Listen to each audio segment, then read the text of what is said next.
Hi hello నమస్తే వనక్కం నేను మీ robin hood. Hi friends, ఈరోజు మనం ఏంటంటే అది వారం నైట్ షిఫ్ట్ పడింది ఫ్రెండ్స్. నైట్ డ్యూటీ అంటే ఇలా ఉంటుంది అనమాట. మొత్తం చేయడం ఉంటుంది.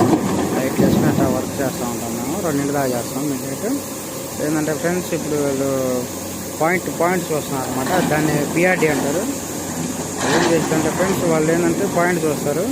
ఈ కటింగ్ ఇప్పుడు ఇదంతా ఉంది, దీన్ని ఎక్కడి నుంచి ఎక్కడికి పోయాలని చెప్పి మార్కింగ్ పెట్టుకుంటారు. ఆ మార్కింగ్ పెట్టిన కాడ హోల్ వేస్తారు ఫ్రెండ్స్. ఒక్క నిమిషం చూపిస్తాను దగ్గరికి వెళ్ళి. ప్రస్తుతానికి అయితే గుర్తు పెట్టుకోండి, ఇదైతే పిఆర్డి అంటారు దీన్ని. అలాగే అక్కడ రన్ అవుతుంది కదా ఫ్రెండ్స్, అది వైర్ మిషన్ అంటారు ఫ్రెండ్స్. దాన్ని గుర్తు పెట్టుకోండి. మిషన్ టెంపర్ వేస్ట్ పడింది, అది పిఆర్డి. దాన్ని ఏం చేస్తారంటే వాళ్ళు మార్కింగ్ పెట్టుకున్నారు కదా,